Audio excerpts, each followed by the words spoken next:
نحمده ونصلي ونسلم على رسوله الكريم أما بعد أعوذ بالله من الشيطان الرجيم بسم الله الرحمن الرحیم۔ السلام علیکم۔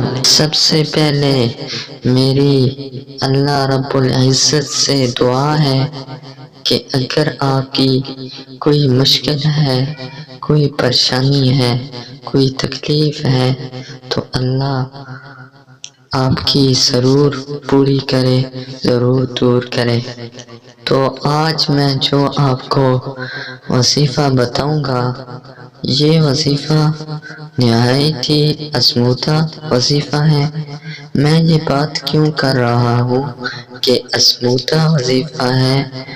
یہ آپ نے حضرت نوح علیہ السلام کا نام سنا ہوگا۔ یہ اللہ کے بہت ہی برگزیدہ نبی تھے۔ انہوں نے یہ اللہ سے دعا کی تھی، تو جو نبی یہ دعا کرے تو اس کی قبول ہو، تو آپ کی کیسے قبول نہیں ہوگی؟ دیکھیں، یہ دنیا مشکلات کا گھر ہے، جہاں ہر ایک کو مشکلات سے دوچار ہونا پڑتا ہے۔ تو آپ یہ جو میں آج آپ کو آیت کریمہ بتاؤں گا، یہ عمل کریں گے تو انشاءاللہ اللہ کے فضل و کرم سے آپ کی ہر مشکل، ہر پریشانی دور ہوگی، چاہے وہ جتنی ہی سخت ترین کیوں نہ ہو۔ آئیے اب آپ کا ٹائم ضائع نہیں کرتا میں، تو وظیفہ کی جانب بڑھتے ہیں۔ وظیفہ کرنے سے پہلے آپ سے بات کروں گا کہ آپ کا اللہ پر کامل یقین ہوگا، تب یہ وظیفہ اپنا اثر دکھائے گا۔ تو آپ نے سب سے پہلے نماز کی پابندی کرنی ہے، اور پانچوں نمازوں کے بعد یہ آپ نے وظیفہ کر لینا ہے۔ انشاءاللہ اللہ کے فضل و کرم سے آپ کی ہر مشکل دور ہو جائے گی۔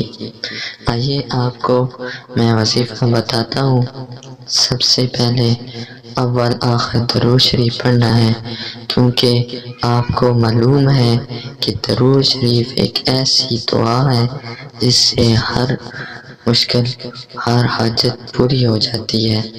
اور درمیان میں آپ نے یہ آیت کریمہ پڑھنی ہے۔